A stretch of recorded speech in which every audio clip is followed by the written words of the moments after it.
reality. In this world, even ordinary Saiyan soldiers can transform into Super Saiyan, and the strongest warriors reach Super Saiyan 2 and TR forms. They soon understand why. The former became Super Saiyan, and Yamoshi is alive and has trained the other Saiyans to become stronger. At his request, King Vegeta and Kakarot take Goku and Vegeta to his castle, where the god of the Saiyans asks to face them in battle. But why did Yamamoshi want to fight Goku and Vegeta, and what does Beerus have to do with the Saiyan planet? Find out now.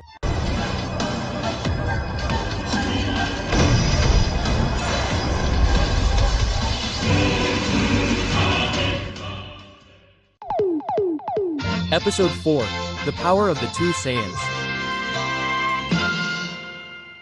After he asked Goku and Vegeta to fight him, everyone was very surprised, especially King Vegeta and Kakarot, who immediately wanted to know the reason for such a sudden request. Goku and Vegeta, although also surprised, liked the idea. They asked which of them and Moshi he wanted to fight, and the god of Saiyans replied that he wanted to face both of them at the same time, but that he felt he wasn't capable of it. So he would let them decide who would go first. Upon hearing Yamos admit that he couldn't fight both of them at once, King Vegeta and Kakarot were impressed. They knew God had the power to defeat all the Saiyans on the planet alone.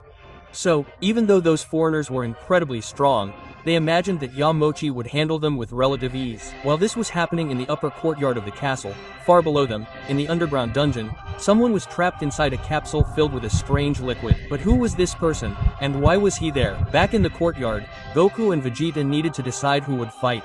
Vegeta suggested the classic Juke Po, but Goku protested, saying Vegeta had already fought Beerus, so now it was his turn. Vegeta countered, pointing out that Goku had fought Bardock and that the two had already had their individual fights, so they were evenly matched.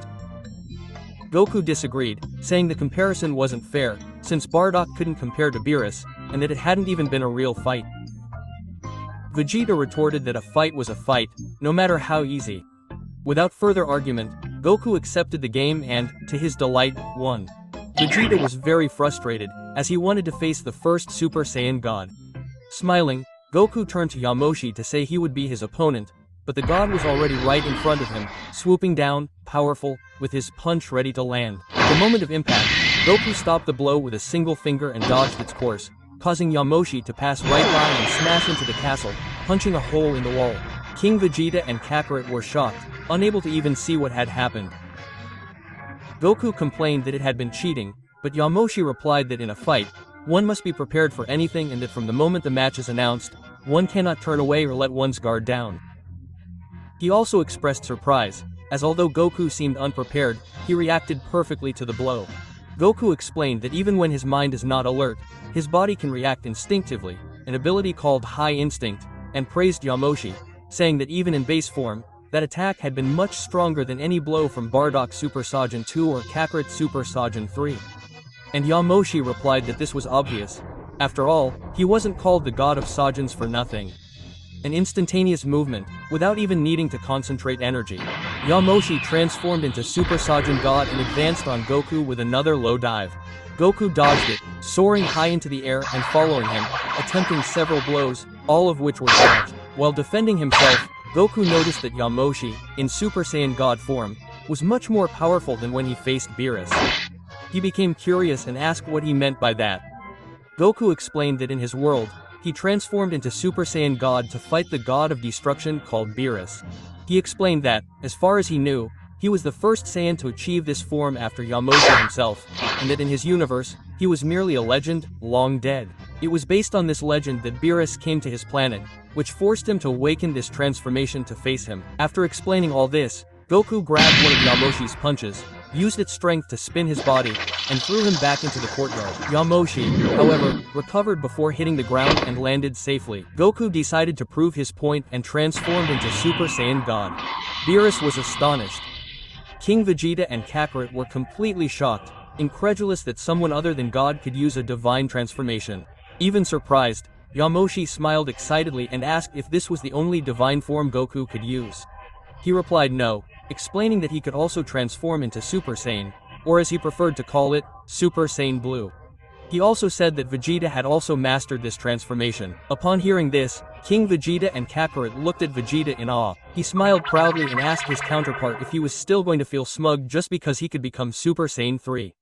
After demonstrating his Super Saiyan God, Goku reverted to his base form, leaving Yamoshi puzzled. He asked why he wouldn't keep the transformation. Goku explained that he possessed much more powerful forms and that he no longer needed to use them, as he had achieved such a high level of energy control that he didn't need to transform to access the power of those forms. The only exception was his ultimate form, which he only revealed to truly worthy opponents. Yamoshi, slightly irritated, smiled and said he would accept the challenge of making him demonstrate this final form. He raised his level and transformed into Super Saiyan. Super Saiyan, coincidentally, he said he also called this form Super Saiyan Blue, and they both laughed, realizing they thought the same. Seeing their god transform into this form, Kakarot and King Vegeta were stunned. They said it was already an honor to see Super Saiyan God use it, but witnessing the blue form was unimaginable. They remembered they had only seen this form once before, when Golden Frieza attacked, and even then, only for a moment, as the fight was so quick and intense that it ended quickly, and Moshi went on the attack against Goku in Super Saiyan Blue. The increased strength and speed were clear to Goku, who praised his power, although he continued to dodge the blows with relative ease. And Moshi remembered what Goku said about Beerus and asked what happened next. Goku explained that even with the power of Super Saiyan, God didn't come close to defeating Beerus and ended up defeated, but his planet was spared. After that, he and Vegeta began training with Whis, Beerus's master, learning Super Saiyan Blue and much more. Mushi was surprised and questioned whether Beerus would truly become someone's master. Goku was surprised to realize that Hoshi knew Beerus, but he didn't have much time to think, as the god suddenly increased the power of his blue, causing the Hora to grow and surround himself with electricity. The sudden increase made his movements extremely fast, and Goku, unprepared, was unable to dodge. He blocked the blow with his arms, but was thrown away, falling toward a large mountain. He managed to break his fall with some acrobatics and landed on the top, surprised, saying that it looked a lot like Super Saiyan 2, while also landing on the mountaintop.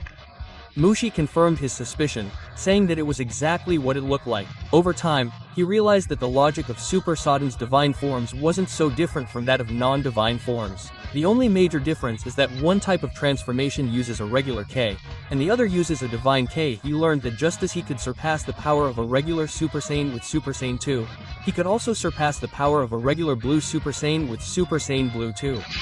Moshi suddenly interrupted her explanation to attack Goku, blocking the blow head-on. After that, the god made an acrobatic leap, charging at Goku and firing an energy wave so powerful at close range that it could engulf the entire mountain. Goku managed to dodge it and appear behind him. When Yamoshi turned, he was surprised by Goku's first attack of the fight. A direct hit to the abdomen, strong enough to completely shake the god of Saiyans, forcing him to retreat, clutching his stomach as he spat blood. Despite the pain, Yamoshi smiled and said he finally felt Goku was starting to take the fight seriously. Goku replied that he was indeed very strong with Super Saiyan Blue 2, but if he wanted to make him fight for real, he would have to do even better. And Moose said that if that were the case, he would do better. He began to concentrate his power and emanated an energy so intense that it made the entire planet tremble. Mountains around him collapsed, and before long, Goku found himself facing something he never imagined he'd see: Super Saiyan Blue 3.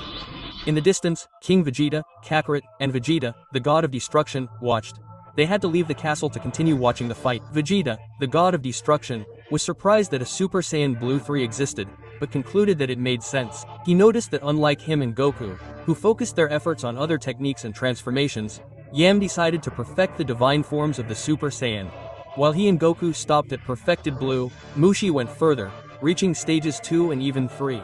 Vegeta still suspected he might have other secrets. Beside him, King Vegeta and Kakarot were open-mouthed. It was already a miracle for them to see the ordinary Blue. So, witnessing that form was like fulfilling a lifelong dream. Even Goku was impressed, but said that after seeing Blue 2, it was only to be expected that a Phase 3 would be possible. He stated that he was curious to see the power of that form, and Moshi said she would satisfy that curiosity. The god began firing several energy blasts, which Goku dodged as he advanced to attempt a powerful punch. Moshi defended with her forearm, spinning a shockwave that launched both of them from the sky to the ground, but they landed without a hitch. Goku reacted first, rushing upward, and Moshi tried to stop his advance with a K-wave. Goku raised his own chi, creating a defensive barrier that allowed him to pierce through the energy and reach his opponent. Just as he was about to land the punch, Yamoshi responded with another. The impact was so strong that it created an explosion that shook the ground and launched them both back into the air. As they floated, they exchanged quick and precise blows, demonstrating great mastery of martial arts. Midway through the exchange, Goku asked how Yamamoshi knew Beerus. The god recounted that 1,000 years ago, the god of destruction appeared on the planet Seidan, searching for the god Super Saiyan, claiming to have had a prophetic dream that this warrior would give him a good fight. At that time, Yamoshi had recently obtained the Super Saiyajin god, and he didn't even have the blue one. He was no match for Beerus, who easily defeated him, but he said he had great potential and could give him a worthy fight in the future. So, he made a deal. He wouldn't kill Yamoshi, nor destroy the Saiyajins, but in a few centuries or millennia, he would return to face him. If he couldn't win, he would destroy all the people to ensure he survived until then. Yamoshi even went to the Mez and asked the dragon for immortality. Since then, he trained all these centuries, awaiting the return of the god of destruction. But after 1,000 years, Beerus never returned. The fight became even more intense. Goku and Amamoshi exchanged blows at an absurd speed, each impact generating energy blasts and explosions that shook the ground and destroyed the surrounding mountains. M commented that all these years she had trained to fight the Destroyer, who promised to return to destroy her people, but felt she could have evolved even further if she had someone like Goku to train with. Goku said that if she had a mentor like Yamoshi, she would have also become much stronger, much faster. Goku performed a sequence of rapid movements and disappeared from his opponent's sight, reappearing behind him with a series of punches that stunned him, and Moshi reacted by releasing an impact wave that knocked Goku back. Being pushed back, Goku said the fight was very fun, but it was time to end it. He concentrated energy in his hands and launched a powerful chimera, and Moshi responded with Pride Lightning, a yellow fish charged with electricity. The attacks collided in the air, becoming a massive explosion. The pressure pushed them back, and they struggled to maintain control.